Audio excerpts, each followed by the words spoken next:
So. Wait, let me tell the story first. All right. Just film me. You talking? Oh. Yeah. You ready? All right, go ahead. Okay, this is a really funny story. Huh. So I'm in the car, I'm waiting, Yeah. and Harvey says I'll go check in, and so nobody comes out and helps me. No. But we have tons of stuff in the car from camping. So I'm in there. I said, you know what? Let me go through the car because it's just packed and it is destroyed. So I start taking all the luggage out, putting it in a nice big old pile, waiting for somebody to come to help me to take all the bags up because it's the night before we have to leave to go on the plane. Harvey's in there checking. The lady is staring at him, not really helpful. He's in a t-shirt, dirty t-shirt, wrinkled, and I don't know what happened. She just, what happened? Well, she looked at me like I was a redneck. She didn't want to help me. She didn't want to help you. She gave you dirty looks. The guy next to you. Yeah, the guy next to me was dressed in a suit, and she was so accommodating to him and helpful to him. She gives him a pass because he's an awards member. He's in a suit. To get extra bonus awards for eating and dinner, and you're dirty. And I'm all coming in from the North Country, and you know, I said, well, I'm going to eat dinner here too.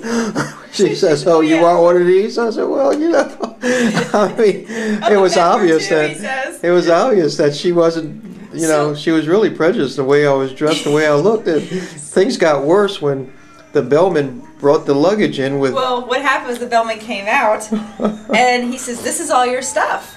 And it was like, well, it was like 4 big bags and a sleeping bag, and it was just, a tent. Hammers. And bags everywhere. We're going to show you that in a minute. Coolers. And cooler. It was just so funny. So we left the cooler in the car of food.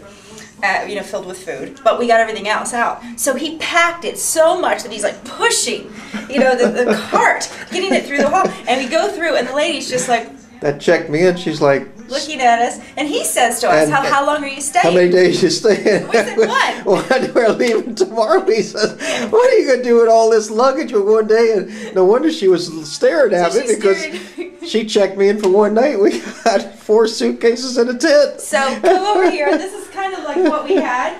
All this stuff, we came in with tons of stuff. By the way, some of the clothes I had in my hand, just kind of like dripping off, I got the CDs all like this. And we're walking through like these homeless people. It was so funny. I knew what she was thinking. So well, we explained to him that we've got to repack so we can get all this stuff on the plane. So this is what I have to actually repack. It's almost like living out of our suitcases. Well, we have been actually. There's a sleeping bag here. I got to figure out how to pack, and there's all kinds of stuff here. So anyway, that's over with. We go. We have dinner, and so after we go, we have dinner.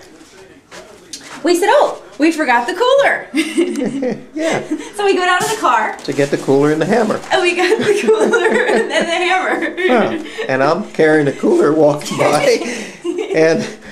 and I look over and she's got this look on her face watching us walk through with more stuff. With a cooler, she probably thinks there's a 6-pack of beer in there. We got all this luggage up here. Homeland Security to make sure we're terrorists. What the heck are they doing up there with all this stuff? For one night. She was like freaking out, this poor girl. So that was our adventure. Checked us in. There it is. That's it. We're out of here tomorrow.